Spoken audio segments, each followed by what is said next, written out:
Hello，大家好，我係 Alicia，加拿大政府註冊移民顧問，歡迎大家嚟到我哋每個禮拜嘅 Vancouver 嘅 podcast。我拍檔 Nicole Chan，咁佢咧就係 base 喺溫哥華嘅移民律師啦。因為我嘅工作啦，會睇好多啲聯邦法庭嘅呢啲個案啦，咁我哋會揀一個有代表性嘅出嚟同大家分享。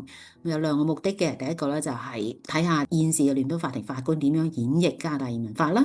咁第二咧就係通常上得去聯邦法庭嗰啲咧都係有啲麻煩嘅，咁我哋咧就係從中就想學到嘢，咁啊目的就係為咗提高我哋客人嗰個 application 嘅嗰個成功率嘅咁樣。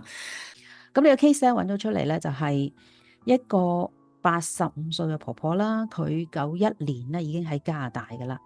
咁佢就同佢當時嘅 spouse 啦，個丈夫啦就sponsor 佢去申請永久居民嘅。咁嗰個申請未批之前咧，佢個 husband 已經 pass away，咁佢即係冇身份啦。但係佢係 illegally 咁樣留咗喺加拿大，而佢啲仔女喺加拿大已經喺美國嘅，佢喺加拿大係冇其他親戚。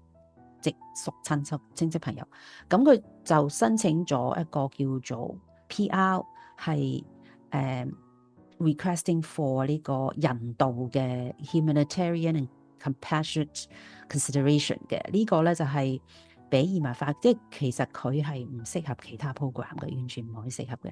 但係呢啲係俾移民局 under 呢個授權移民法 section 25，俾佢哋有酌情咧係批嗰個application。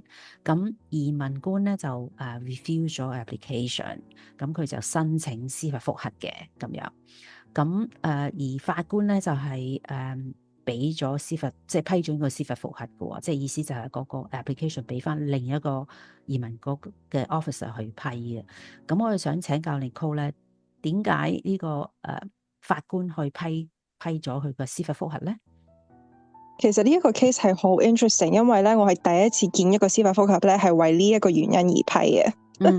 我哋講咗咁多集，批嘅原因咧係因為咧個法官發現咗呢一個 visa officer 呢個移民官咧，其實係出咗兩個 refusal reason，兩個 separate 嘅 refusal reason for 同一個 application。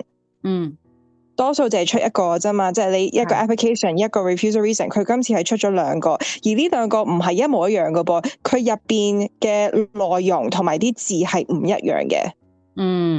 係啦，咁所以咧個法官就話：喂，你咁樣我哋唔知你真係點解 refuse， 因為你有兩個 reason 啊嘛，咁我哋應該係 consider 邊一個咧？係咪？即係你有兩個，咁所以佢就 grant 咗呢個 application 啦。呢個真係好 interesting，我真係未見過。